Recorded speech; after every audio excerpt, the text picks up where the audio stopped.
आज हम भगवान शिव और माता पार्वती की पवित्र विवाह की कथा सुनाने जा रहे हैं। यह हमारी परंपरा और आस्था से जुड़ी हुई है। मेरा उद्देश्य केवल इसे सरल भाषा में आपके सामने प्रस्तुत करना है, ताकि हम सब इस दिव्य कथा का आनंद ले सके और इससे प्रेरणा प्राप्त कर सके। आशा है इस कथा को सुनते हुए हम सभी का मन श्रद्धा और भक्ति से भर उठेगा।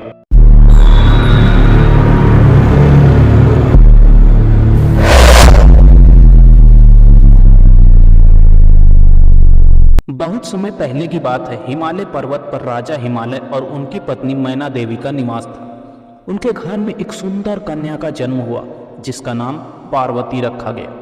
पार्वती का जन्म ही देवी दुर्गा के अवतार के रूप में हुआ था। राजा हिमालय और मैना देवी को पार्वती से बहुत स्नेह था और उनकी देखभाल में कोई कमी नहीं रखते थे।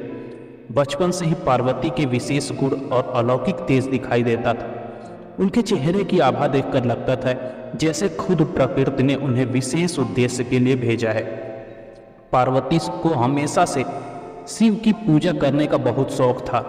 वे दिन रात उनकी आराधना में लीन रहती थी और अपनी बाल सुलभ प्रार्थनाओं में शिव से विवाह की इच्छा व्यक्त करती थी। उनके माता पिता उनकी भक्ति को देखकर चकित रहते, परंतु उनकी इस भक्ति में कभी कोई विघ्न नहीं आने देते थे। जब पार्वती बड़ी हुई तो उन्हें पता चला कि शिव जी एक योगी हैं जो संसार की माया से दूर कैलाश पर्वत पर रहते हैं।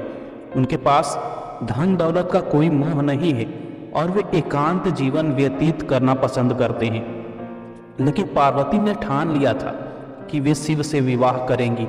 उनके माता पिता भी उनकी इस इच्छा को देखकर चकित हो उठे कि शिव जी जैसे तपस्वी के साथ विवाह कैसे संभव होगा। पार्वती की भक्ति इतनी दृढ़ थी कि उन्होंने खुद को तपस्या में लीन कर दिया। उन्होंने कठिन तप किया, न खाने का ध्यान, न पहनावे का मोह, बस दिन रात शिव जी की आराधना करती रहती। कई महीनों तक इस प्रकार का कठोर तप करके उन्होंने खुद को एक नई ऊर्जा से भर लिया। उनके इस तप से त्रिलोक में हलचल मच गई। देवता और ऋषि मुनि सब उनकी इस दृढ़ता को देखकर हैरान थे। यहाँ तक कि खुद ब्रह्मा और विष्णु भी उनके तप से प्रभावित हुए। उनकी तपस्या का समाचार शिव जी तक भी पहुंचा। शिव जी उनके तप का परीक्षण लेने का विचार किया। उन्होंने एक ब्राह्मण का वेश धारण किया और पार्वती के पास पहुंचे। उन्होंने पार्वती से कहा, कन्या, तुम इस तरह का कठोर तप क्यों कर रही हो? किस लिए तुम इतनी कठिनाई उठा रही हो? पार्वती ने विनम्रता से उत्तर दिया, मैं भगवान शिव से विवाह करना चाहती हूँ, इसी कारण मैंने यह तप किया है। ब्राह्मण वेशधारी शिव ने हंसते हुए कहा, तुम्हें पता नहीं है, भगवान शिव एक तपस्वी हैं। वे तो केवल भस्म लगाते हैं, सांपों की माला पहनते हैं और पर्वत पर एकांत में रहते हैं। ऐसे व्यक्ति के साथ विवाह करके तुम्हें क्या सुख मिलेगा? पार्वती ने कहा, मुझे शिव की पूजा करना है, उनके साथ जीवन बिताना ही सुखद है।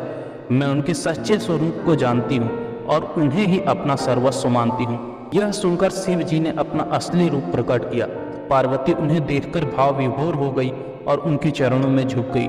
शिव जी ने उन्हें आशीर्वाद दिया और कहा, तुम्हारे इस अद्भुत तप और प्रेम ने मुझे मोहित कर दिया है। मैं तुम्हारा वरण करने के लिए तैयार हूँ। पार्वती का तप सफल हुआ और विवाह की तैयारियां शुरू हो गई। इस शुभ अवसर पर हिमालय पर्वत और उसके आसपास के क्षेत्रों में हर्षोल्लास का माहौल था। सभी देवताओं और ऋषियों का निमंत्रण भेजा गया। विवाह की तैयारियां धूमधाम से होने लगी। मैना देवी और राजा हिमालय ने अपनी पुत्री को वरदान दिया और उससे विवाह की सभी परंपराओं के अनुसार सजाया। विवाह के दिन शिव जी अपने अनुयायियों के साथ बारात लेकर पहुंचे, परंतु यह बारात बहुत ही अनोखी थी। शिव जी ने अपने विवाह के लिए भूत प्रेत, नाग नागिन और अन्य जीवों के साथ लेकर जाने का निर्णय किया था। उनकी बारात में कोई धूमधाम नहीं था, बल्कि उनके अनुयायी जो दिखावे में डरावने थे साथ में आए थे। पार्वती के माता पिता इस बारात को देखकर चौंक गए। उनके मन में चिंता उत्पन्न हुई कि ऐसे बाराती और ऐसा वर कैसे होगा। पार्वती ने उन्हें सांत्वना दी और कहा, भगवान शिव की असली महिमा और स्वरूप आंतरिक है, जो दिखावे से परे है। वे केवल इस पृथ्वी पर ही नहीं बल्कि पूरे ब्रह्मांड के पालनहार और विनाशक हैं। उनका स्वरूप भले ही साधारण और विचित्र लगे, पर उनका हृदय निर्मल और पवित्र है। शिव जी के विचित्र रूप को देखकर माता पिता की चिंता भले ही बढ़ी हो, लेकिन पार्वती का समर्पण देखकर वे भी संतुष्ट हो गए। विवाह की सभी रस्में विधिपूर्वक संपन्न हुई।